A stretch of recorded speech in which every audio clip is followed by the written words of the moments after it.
Good morning, everybody. This is video number 3 of our DAR journey. I'm Christina Wolfenbarger. This is Sara Lopez.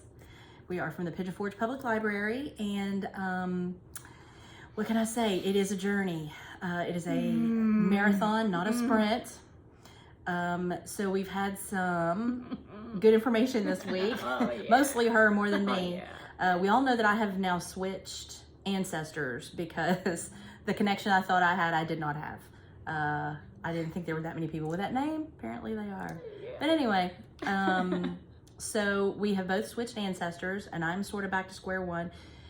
I will let her tell you about her journey this week. She actually got to meet with our DAR local representatives. So you want to tell them about your change?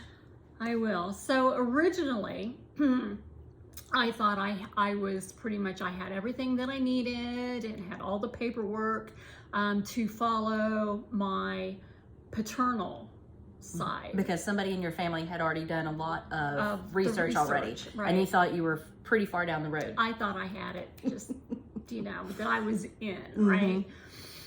Well, so DAR requires very specific documentation.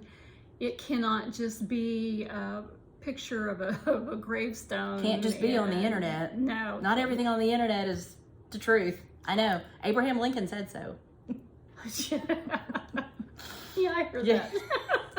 Okay, so now so I met with our local registrar, and an hour and a half, okay, and we went through my paperwork, and they have a specific, they start here, and even though we may have, our records and that, DAR has their own, this person and how they're connected, and the proof, okay, the proof that shows that they are a descendant of. So you need to have census records, marriage records, divorce records, birth certificates. Am I leaving out? War records. War and pension. Pension records. Pension records. So after we did our hour and a half on my paternal, Lord have mercy, my paternal side, we have pretty much run into a roadblock that we do not think we can get through. So quick U-turn, and we're back to my maternal side, which does not have the kind of research that the other ancestor did have already. So you and I are kind of back. We're kind of equal again. Yeah. We're back in the same. We thought, boat. Sarah's Sarah's this far along, and I'm down here, and now we're both down here. Yeah. So, yeah. Yes. So now I'm back to the maternal search with records, and it is amazing how many people back in the 1700s had the same name. Oh yeah. And the same spouse's name. It's like, So, and Common, James, John, William, George's, Sally. And there's always the juniors, the seconds, the thirds, the fourths. Yeah. Oh, yeah. And it was very popular back then to have multiple marriages in that the spouse would be deceased, and then he would, remarry, for the children, and have more children. So you have to find all those records too. So it's very interesting, to say the least. So for example, here is a Xerox copy of the U.S. Revolutionary War pensioners. So she has highlighted her person here, so you can kind of see, this is a proof. Just because you might have like a find a grave, which is a nice reference. I mean, it can kind of give you some years, maybe, or a location, possibly a spouse name. Maybe you didn't have that before. Those are interesting, valuable pieces of information, but that's just a jump off point. Right. Anybody can take a picture of a grave and put it on Find a Grave. Yes. Same with Ancestry. I mean, Ancestry is a wonderful, wonderful place, but if you find that you're connected to someone, you have to prove it with a DAR. And really for your own records too, you want to know that that's actually accurate. Right. Like she said, there's a lot of Jameses out there, and if she's looking at James Robinson, I mean, I have a James Robinson in my family too. So, Yeah. I mean, you know. And spellings. Yes.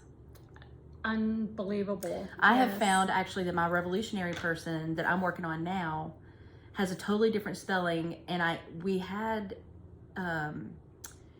the idea pretty much that the last name that I'm looking for was changed. Either it sounded, a lot of people did that, it sounded too ethnic, or it sounded too, it fit them into a group of people that they didn't want to be associated with, maybe when they came, who knows, maybe it was a business decision, who knows, there's a million reasons. And they didn't have documentation like that. They didn't have to change their driver's license and that sort of thing because there really wasn't any. So if you just wanted to change your name, you kind of just could. So I have found the generation where my name changed, and that's been kind of fascinating. I may never know why it went from that father. My revolutionary person had the old last name, and his son went to the new name. Interesting. So we may never know why. Right. I would love to find out why during this journey. Maybe I will, but probably not. Probably not. Yeah. So, you know, just because there's someone linked or you get all those little hints in Ancestry, you have to really prove it with the actual documentation, like this form. You know, a lot of the censuses look like this. The 1950 census just came out, so that, you know, is kind of cool when a new decade comes out. And it's not like what we're used to with, you know, typewritten Excel forms. Oh my gosh. gosh. Know, these are, you know, it's itty bitty, tiny, scrolly, cursive. Very scrolly. Yeah. The time it took to even do a census back then is just, it boggles the mind, really. Oh my gosh. But there's such good information on there.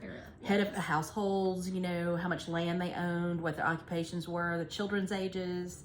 I found my grandparents that were the first census in 1940 before my mom, who's the oldest child, was born in 41. So it was kind of cool to see, like, this was their life and this is what they were doing before they started having kids.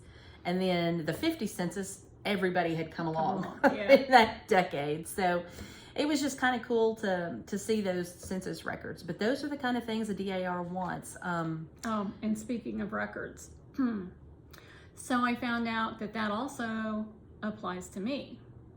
So just like getting a passport or the new, what is it, the star that we have to have now to travel with on the driver's license. So especially, okay, and this is right, daughters. So you ladies out there, you need to know that if you have been divorced, remarried, any name change from your birth certificate, whether you just changed the spelling or you go by your middle name instead of your, you know, your birth certificate's the first name there, you have to prove every single bit of your own, own name changes.